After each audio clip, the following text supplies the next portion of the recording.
नमस्कार मित्रों, हमारे चैनल पर आपका स्वागत है। मैं रिचपाल सिंह। हम पढ़ रहे थे सरल ब्याज। इससे पहले हमने एक भाग इसका पढ़ दिया है। यदि आपने वो भाग नहीं देखा है तो आप जरूर देखिए।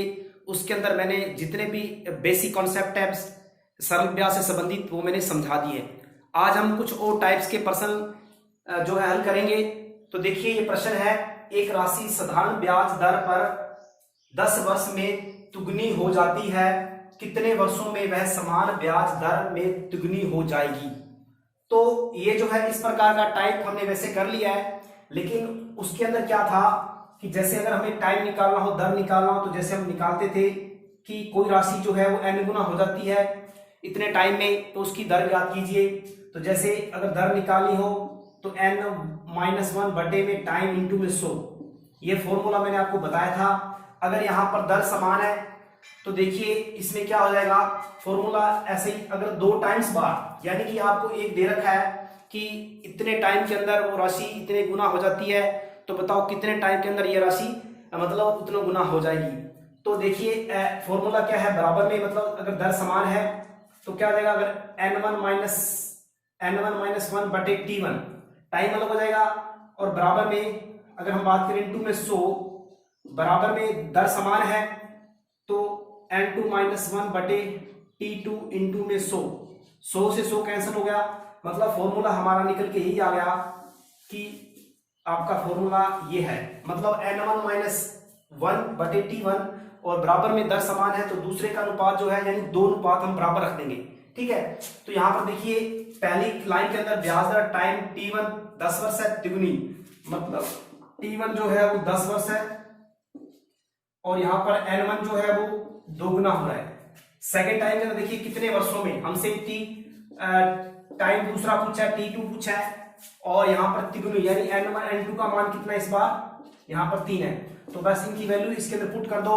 तो देखिए यहां पर n1 कितना है, 2 - 1 बटे में टाइम t1 कितना 2, बराबर में n2 यहां पर 3 - 1 बटे में t2 हमें निकालना है। तो देखिए 1/2 यहां से क्या देगा, 1/2 बराबर में यहां 2 बटे, यहां पर 2, यहां से कितना देगा 3 तिगुना हो रहा है, और यहां पर टाइम कितना आ जाएगा, टाइम आ जाएगा अपने पास निकालना है। तो देखिए अगर बात करें हम, सॉरी यहां पर t1 जो है वो 10 है, t1 10 है, तो यहां 10 करेंगे, और यहां से अगर 3 करेंगे तो t2 बराबर में 10 गुना 2, तो t2 बराबर में यहां 20 निकल के आएगा, यानी कि 20 वर्ष। ठीक है, तो इसका इस प्रकार से हम कर सकते हैं। ठीक है, ये सिंपल सीधा डायरेक्ट फॉर्मूला, इसका फॉर्मूले के अंदर मान रखिए और सीधा करिए। एक तरीका देखिए और भी है कि जैसे अगर वो कोई राशि जो है दुगनी हो रही है, मतलब 1 से 2 हो रही है, वो कितने टाइम में हो रही है, वो 10 ईयर में हो रही है। ठीक है, अगर वही राशि अगर वो कितने गुना होनी चाहिए, 3 गुना हो रही है। ठीक है, तो देखिए यहां पर आप देख सकते हैं, यहां ऐसा ही कितना निकल के आ रहा है, क्योंकि मूलधन जो 1 से 2 हो रहा है, मतलब ये मूलधन है और ये राशि है, मतलब मिश्र धन है। ये मूलधन 1 से 2 हो रहा है, मतलब यहां पर ब्याज कितना हो रहा है, ब्याज यहां 1 निकल के आ रहा है, 2 में से क्या 1। देखिए यहां अगर मूलधन 1 है तो तिगुना, यानी जो धन राशि है वो तिगुनी हो रही है, तो मतलब यहां पर ऐसा ही कितना आ रहा है, ऐसा ही यहां पर 2 आ रहा है। ठीक है, तो देखिए अगर एक मतलब ब्याज, एक ब्याज जो है वो होने के लिए 10 साल लगने या लग रहे हैं, तो यहां पर डबल ब्याज होने के लिए साल कितने लगे, डबल साल लगे, क्योंकि हर वर्ष जो ब्याज है वो समान होती है। देखिए यहां पर 1 साल के अंदर, यानी 10 सालों में अगर ब्याज 1 बन रही है, तो यहां पर देखिए कितने सालों में ब्याज डबल कब हो रही है, कितने सालों में, यानी कि 10 दूना 20, यानी 20 सालों के अंदर ब्याज क्या करेगी, डबल हो जाएगी।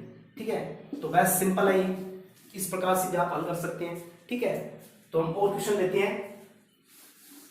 उम्मीद है कि आपको ये चीज जो है समझ में आई होगी। मित्रों, ये प्रश्न जो है, एक धनराशि 45 वर्षों में अपने का 4 गुना हो जाती है, इस धनराशि को समय का 6 गुना होने के लिए कितने समय लगेगा उसका। तो बिल्कुल वैसा प्रश्न है, आप चाहे कॉन्सेप्ट से कर लो चाहे फॉर्मूले से कर लो, दोनों ही आप तरीके से कर सकते हैं। तो देखिए टाइम यहां दे रखा है T1 जो है वो दे रखा है 45 साल, ठीक है। यहां पर टाइम आपको दे रखा है 45 ईयर्स, और n गुना यानी कि n1 जो दे रखा है वो 4 दे रखा है। दूसरी लाइन के अंदर समय का 6 गुना यानी कि n2 दे रखा है 6, और आपको T2 यानी आपको इस वर्ष निकालना है, टाइम निकालना है। तो देखिए आप फॉर्मूले रखोगे तो मैंने बताया था n1 माइनस 1 बटे T1, n1 कितना है 4 माइनस 1 बटे में T1 45 बराबर में n2 माइनस 1 बटे में T2। तो देखिए यहां से कितना आएगा 3 बटे 45 बराबर 5 बटे T2। तो देखिए यहां से आप जब इसको क्रॉस मल्टीप्लाई करोगे तो T2 बराबर में 45 गुना 5 बटे में 3, 15 दी है 45 और 15 पंजे 75। तो आप ऐसे ही कर सकते हैं, 75 साल लगेंगे 6 गुना होने में, ठीक है। तो आपको मुझे उम्मीद है कि आपको ये जो चीज है समझ में आई होगी। हम देखिए दूसरा तरीका देखिए, आप देखिए इसमें क्या कर सकते हैं कि पहले जो राशि है वो 4 गुना 1 से 4 हो रही है, टाइम कितना लग रहा है, ये टाइम लग रहा है 45 साल, ठीक है। अब देखिए यहां पर ये राशि कितनी हो रही है 6 गुना हो रही है, तो टाइम बताना है। यहां पर अगर ऐसा ही देखिए तो कितना हो रहा है 3 गुना, यानी कि 3 गुना जो ब्याज 3 जो है उसमें 45 साल लग रहे हैं, ठीक है। तो यहां पर अगर ब्याज कितना बन रहा है 5, यहां पर देखिए 5 ब्याज बन रहा है। अगर यहां पर 3 साल जो है वो लग रहे हैं 3 गुना होने में, 3 ब्याज बनने 45 साल, तो 1 यानी कि 1 ब्याज होने में कितने लगेंगे 15 लगेंगे, ठीक है। और हमें यहाँ पर 5 ब्याज बन रहा है, तो 5 ब्याज क्या खर्चा देगा, 5 को आप इससे गुणा कर दीजिए तो 15 पंजे 75, ठीक है। तो इस प्रकार से आप इस तरीके से भी कर सकते हैं बिना फॉर्मूले के, ठीक है। तो मुझे उम्मीद है कि आपको ये कॉन्सेप्ट जो है समझ में आया होगा, ठीक है। आगे बढ़ते हैं हम अगले प्रश्न पे। एक धनिक राशि 12 वर्षों में समय का 13/7 गुना हो जाती है, इस धनराशि को समय का 3 गुना होने के लिए कितना समय लगेगा। बिल्कुल वैसा ही प्रश्न है, लेकिन इस बार जो टाइम्स एन टाइम्स हो रहा है वो क्या है 13/7 है, फ्रैक्शन के अंदर है। तो आप सीधा ही इसको फॉर्मूले से करेंगे। तो देखिए n1 जो है आप जानते हैं n1 क्या हो जाएगा, यहाँ पर n1 माइनस 1 यानी 13/7 माइनस 1 बटे में टाइम आ जाएगा बराबर में, फिर देखिए 3 गुना हो रहा है तो 3 माइनस 1 बटे में टाइम हमें निकालना है इस बार, ठीक है। तो आप इसको यहां से देखिए गुना करोगे, इसका एलसीएम लोगे तो एलसीएम क्या है, एलसीएम इसमें 7 आएगा, तो यहाँ पर 7 इधर आ जाएगा और 13 माइनस 7 बटे 12 बराबर में 2 बटे T2 आएगा, ठीक है। अब देखिए ऊपर क्या बचेगा, यहाँ बचेगा 13 में से जब 7 जाएंगे तो 6 बटे 7 और ये 7 नीचे गुना हो जाएगा 12 के साथ में और बराबर में 2 और यहाँ पर टाइम आ जाएगा T2। अब देखिए यहां से आप इसको 2 को 3 से काट सकते हैं और इस 3 को आप इस 12 से काट सकते हैं, तो ये 7 चौका 28 यानी ऊपर 1/28 बराबर में 1/T2 यानी यहां से T2 की वैल्यू आ जाएगी 28 साल आ जाएगी, ठीक है। तो इस प्रकार से हम ऐसे फ्रैक्शन वाले जो हल क्वेश्चन होते हैं उनको हम फॉर्मूले से करेंगे, ठीक है। तो हम आगे बढ़ते हैं, अगला टाइप लेते हैं।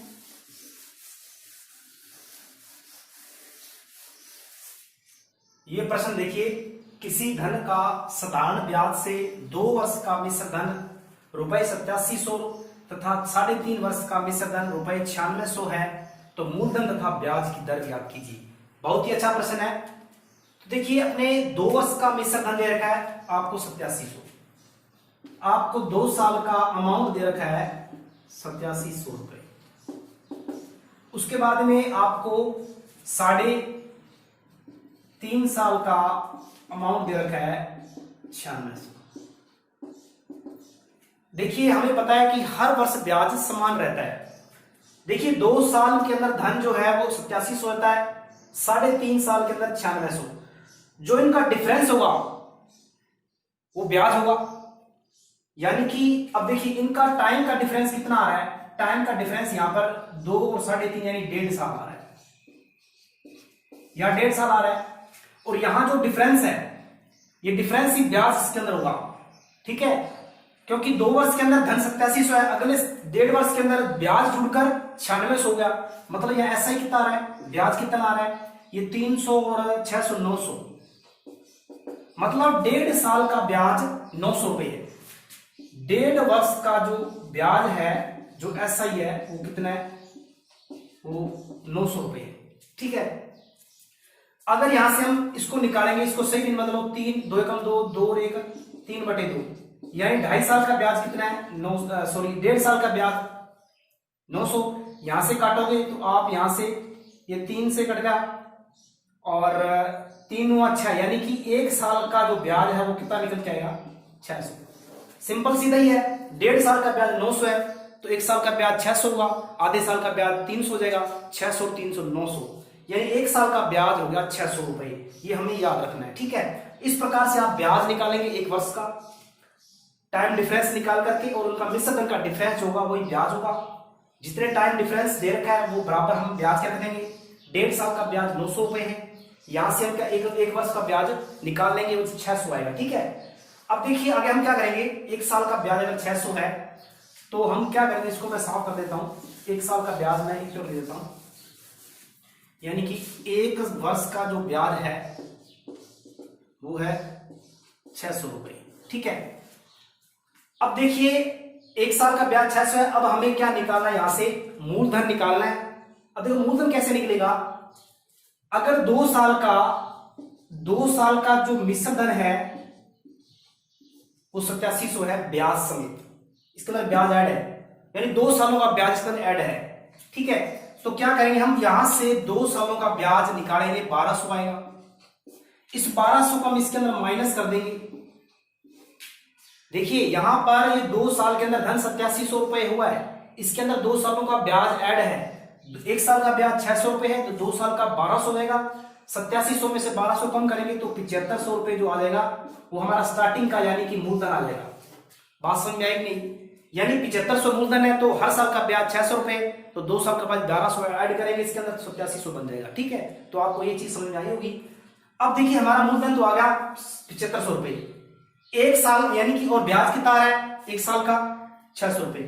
तो देखिए हम दर निकालिए, मूलधन तो निकल गया, अब हम दर निकालिए तो ये मूलधन आ गया आपका। अब देखिए दर क्या होती है, दर होती है कि आपका ब्याज SI बटे मूलधन इंटू में 100, ये दर होती है 1 साल पे। वार्षिक दर होती है, ये दर का फॉर्मूला मैंने बताया था। तो देखिए यहां से SI कितना 600 आ रहा है, मूलधन कितना है 7500, इंटू में 100 कर दो बस, क्योंकि 1 वर्ष के अंदर मूलधन पर लगने वाला ब्याज ही क्या कहलाता है, दर कहलाता है। तो हम क्या करेंगे, इसको काट देंगे, 0 से 0 कैंसिल हो गया। अब काट दो इसको, 600 बटे 75, यहाँ परसेंट आ जाएगा, ये कटेगा आपका 25 3 75, और ये 25 दूना 50 और 25 चौक 100, यानी कि, और ये कटेगा 24 से 8, यानी कि हमारा रेट जो है वो 8% निकल के आएगा। ठीक है, मूलधन आ जाएगा 7500 और रेट इसकी आएगी 8%। ठीक है, तो आपको समझ में आया होगा मैं उम्मीद करता हूं। तो हम अगले प्रश्न पे चलते हैं। जितने भी टाइप्स बनते हैं मैं सभी टाइप्स करवाऊंगा बहुत ही आसान तरीके से। आगे बढ़ते हम, क्वेश्चन देखिए, कोई धन किसी निश्चित दर पर 2 वर्ष के लिए साधारण ब्याज पर दिया गया, यदि ब्याज की दर 3% अधिक होती तो 108 रुपए ब्याज अधिक मिलता। मूलधन क्या करना है। अब देखिए इसके अंदर क्या है कि अगर 3% अधिक होती तो ब्याज हमें ज्यादा मिलता, बिल्कुल ज्यादा, अगर दर ज्यादा हुई तो ब्याज भी ज्यादा होगा। लेकिन देखिए हमें क्या इस सवाल के अंदर हमें दर निकालनी पड़ेगी। अगर हम इसको बेसिक से करें तो देखिए दर निकालने की जरूरत नहीं इसके अंदर, हम इसको डायरेक्ट एक ही सीधे तरीके से करेंगे, बिल्कुल शॉर्ट तरीके से। देखिए हमें सिर्फ पकड़ना है दर कितनी ज्यादा, 3% ज्यादा है। ये वार्षिक दर होती है 2 साल के लिए, तो दर कितनी हो जाएगी, टोटल दर हो जाएगी आपकी 3 दूना 2, यानी कि 6% दर हो जाएगी आपकी। ठीक है, बस अब ये 6% दर यानी कि ब्याज ही तो है, 6% अगर दर है यानी कि इस दर को हम रख देंगे बराबर किसके, ब्याज के। जितना ब्याज ज्यादा मिल रहा है, ये दर ज्यादा है, ये 6% दर ज्यादा है तो ब्याज भी ज्यादा मिलेगा, दर ज्यादा है तो ब्याज भी ज्यादा मिलेगा, यानी दर के बराबर हम ब्याज रख देंगे। यहां से क्या करेंगे हम, एक का अनुपात की वैल्यू निकालेंगे, 18 आ जाएगा, यहां से 1% की वैल्यू होगी 18। तो धन क्या होता है अपने आप में, मूलधन 100% होता है, 100% क्या हो जाएगा 1800 हो जाएगा। बस ये आंसर आ गया, सिर्फ एक ही लाइन के अंदर, मात्र 5 सेकंड के अंदर ये क्वेश्चन सॉल्व होने वाला है। तो आप इस तरीके से कीजिए, अगर दर यहां पर ज्यादा दे रखी है आपको तो उसको टाइम को गुणा कर दो, क्योंकि दर वार्षिक होती है। तो 3 2 6 यानी 6% जो है ये दर ज्यादा होगी, तो ब्याज भी ज्यादा मिल रहा है, ब्याज 108 ज्यादा मिल रहा है, तो यहां से 1 के अनुपात की वैल्यू निकालेंगे और 100 की निकाल लेंगे, बस सीधा तरीका ये। ठीक है, हम आगे बढ़ते हैं क्वेश्चन पे। देखिए मित्रों, छठा सवाल देखिए, कितने समय में 3% वार्षिक दर से ₹8,000 का साधारण ब्याज उतना ही होगा जितना कि 4% वार्षिक दर से 6,000 का साधारण ब्याज 5 वर्ष में होगा। मतलब आपको बराबर में 2 अनुपात दे रखे हैं, कह सकते हैं कि कितने समय में 3%, यानी एक तरफ आपको दर दे रखी 3%, आपको टाइम नहीं दे रखा, आपको यहां पर मूलधन दे रखा है और ब्याज पूछा है, और उधर 4% दर है, 6,000 मूलधन है और 5 यानी वर्ष टाइम है। मतलब कहने का मतलब इस तरफ यही है कि एक तरफ अगर देखें तो T1 हमें निकालना है और P1 जो है अगर वो हम 8,000 रुपए बात करें, हम 8,000 की, और उतना ही ब्याज है। ठीक है, और टाइम जहां पर देखिए दर कितनी है, दर 3% है, R1 जो है वो 3% है, और उधर देखिए अगर बात करें हम दूसरी तरफ तो टाइम दे रखा है यहां पर देखिए 5 साल है ये, और अगर बात करें P2 की यानी दूसरे मूलधन की वो 6,000 रुपए है। अगर बात करें दूसरी दर की तो दर यहां पर दे रखी है 4%। तो देखिए बिल्कुल आसान है, दोनों यानी ब्याज निकालना है, ये SI1 हो गया, ये SI2 हो गया। ठीक है, दोनों ब्याज बराबर रख दो, मतलब ब्याज का फॉर्मूला क्या होता है आप जानते हैं, PRT/100, तो P1R1 T1 बटे 100 बराबर में P1TR2 और T2 बटे 100, तो 100 से 100 तो कैंसिल हो जाएगा। ठीक है, तो देखिए यहां पर हमें रखेंगे इसकी वैल्यू, तो P1 जो है 8,000 रुपए है, R1 देखिए 3 इंटू में T, हमें T1 निकालना है, इधर देखिए क्योंकि ब्याज बराबर है, देखिए उतना ही होगा जितना की, यानी ब्याज उतना ही होगा, यानी दोनों ब्याज बराबर है, इसलिए हमने बराबर रख दिए। यहां पर देखिए 6,000 मूलधन है, R2 4% है, इंटू में टाइम 5 साल है। देखिए आप काट दीजिए, 3 से 3 0 कट गई यहां से, और 4 दूनी यहां से निकल गया 8, और यहां से देखिए ये 3 दूना 6 T1 बराबर में ये 6 5 30 हो गया। ठीक है, तो अगर यहां से काटोगे तो यहां से 5, ठीक है, तो ये T1 बराबर क्या आ जाएगा 5 साल, T1 बराबर आ जाएगा 5 साल। ठीक है, तो इस प्रकार से हम ये कर सकते हैं। ठीक है, तो उम्मीद है कि आपको ये प्रश्न जो है समझ में आया होगा, बिल्कुल आसान है, आप केवल प्रश्न को ध्यान से पढ़ना है। ठीक है, हम आगे बढ़ते हैं क्वेश्चन पे।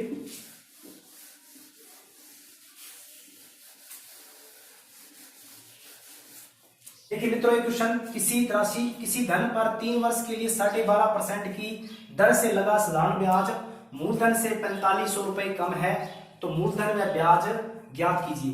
देखिए यहां पर अगर बात करें हम कि 3 वर्ष के लिए 12.5% दर है, मतलब यहां पर अगर बात करें हम टाइम दे रखा है 3 साल, 3 वर्ष, और दर दे रखी है हमें 12.5%।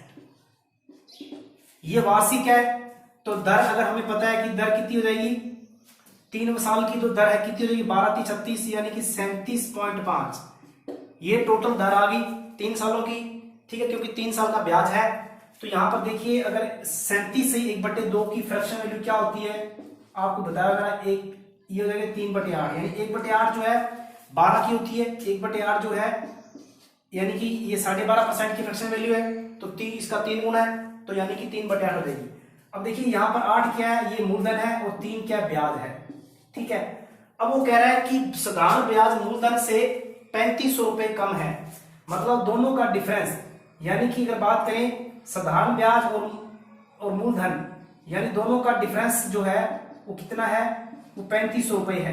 तो ये देखिए आप देख सकते हैं, अगर मूलधन देखिए 8 माइनस 3 बराबर 3500, यहां से 5 आ जाएगा, 5 बराबर 3500, एक अनुपात की वैल्यू कितनी आ जाएगी 7 × 35 यानी 700 रुपए आएगी।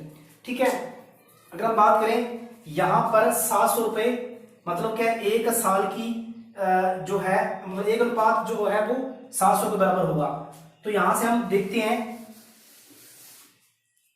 कि हमें मूलधन निकालना है, तो ब्याज अगर पूछे तो ब्याज इंटू 700 कर दो और इसको भी 700 से कर दो, क्योंकि अगर ब्याज निकालनी है तो 7 या 21, 2100 ब्याज आ जाएगी, 2100 ब्याज आ जाएगी और 7 8 56, 5600 क्या आ जाएगी, ये मूलधन आ जाएगा। ठीक है, तो आप इस प्रकार से इन क्वेश्चनों को बड़ी आसानी तरीके से कर सकते हैं। अगर आपको वीडियो पसंद आया, ये क्लास आपको अच्छी लगी, तो वीडियो को लाइक और शेयर कीजिए और हमारे चैनल को सब्सक्राइब कीजिए, ताकि हमारा हौसला जो है इसी प्रकार बना रहे, आपको बढ़िया बढ़िया जो है क्वेश्चन लेके आऊं। ठीक है, और आपको बढ़िया तैयारी करवाएं। धन्यवाद।